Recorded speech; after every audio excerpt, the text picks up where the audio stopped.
Good morning friends, আমার একটি ছোট্ট ব্লগে সবাইকে স্বাগত জানিয়ে ব্লগটা শুরু করলাম। একদম ছোট্ট ছোট্ট ব্লগগুলো সকালবেলায় কি কাজকর্ম করছি সেটাই তোমাদের সাথে শেয়ার করে থাকি। আর এই যে দেখো, বেডশিটগুলো কালকে কাচা হয়েছিল, তো সেগুলো ভাঁজ করে নিচ্ছি। অনেকগুলো চাদর জমে রয়ে গেছিলো, তো ভাবলাম সেগুলোকে ভাঁজ করে শোকেসের মধ্যে তুলে রেখে দিই। কাঁচা জিনিস বাইরে থাকলে সেটা নোংরা হয়ে যাবে, আর 2 নম্বর হচ্ছে ঘরটাও ভালো লাগবে না। তো আমার হাজব্যান্ড বাজারে গেল, আর আজ হচ্ছে জামাই ষষ্ঠী, কিন্তু আমরা যাইনি। শারীরিক প্রবলেম আমাদের, আমার নিজের শারীরিক প্রবলেমের জন্য এই সময় তো জার্নি করা একদম যাবে না। তো জামাই ষষ্ঠী পরের বছরও হবে, এই বছর, তার জন্য আমরা আর গেলাম না। তো সকাল সকাল পাঠিয়ে দিলাম মাংস আনতে। তো আমার হাজব্যান্ড গেছে মাংস আনার জন্য। আর দেখি আজকে তো প্রচণ্ড ভিড়, বাজারে একদম দাঁড়ানোর উপায় নেই, কি পাই না পাই।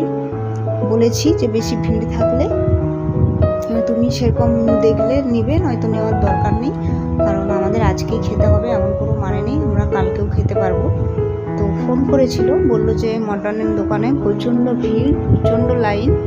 তো আমি বললাম যে 70-80 জন লাইন দিয়ে আছে, বললাম নিতে হবে না, চলে এসো আর চিকেন নিয়ে এসো তাহলে। আর এদিকে সকাল সকাল 2টো ডিমকে ভেজে নিচ্ছি, ডিমের ভাজা দিয়ে করে মুড়ি খাবো।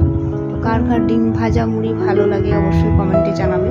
আমার কিন্তু বেশ ভালো লাগে, বিশেষ করে তেলে ভাজা চপ টপ এইসব খাওয়ার থেকে ডিম ভাজা মুড়ি, ছোলা সিদ্ধ মুড়ি বা কোনো তরকারি দিয়ে মুড়ি খেতে কিন্তু আমার খুব ভালো লাগে।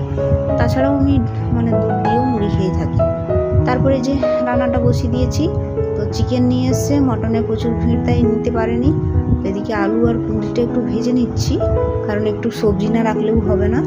আর তারপরে রান্না হবে কি বলতো, চিকেন। তো এটাই আজকে রেসিপি, আর কিচ্ছু করব না, ভাবলাম এটাই তোমাদের সাথে আজকে শেয়ার করি। তো তারপরে চিকেনটা খুব সুন্দর করে কষিয়ে নিচ্ছি, আর ঢাকা চাপা দিয়ে দিয়ে কষিয়ে নিচ্ছি, তাতে চিকেনটা খেতেও খুব টেস্ট লাগে। তারপরে জল দিয়ে হালকা পাতলা ঝোল করে নেব, গরমে তো খুব রিচ মশলা করিনি। তো আমার এই ছোট্ট ব্লগটা তোমাদের কেমন লাগলো অবশ্যই কমেন্টে জানাবে। আমার শরীর যদি ভালো থাকে আমি বড় ব্লগ ছাড়বো, ছোট ব্লগটা তোমরা যদি ভালো লাগে লাইক করে পাশে থেকো। তো আজকে এই পর্যন্তই, কালকে আবার তোমাদের সাথে দেখা হবে। সবাই সুস্থ থাকবে।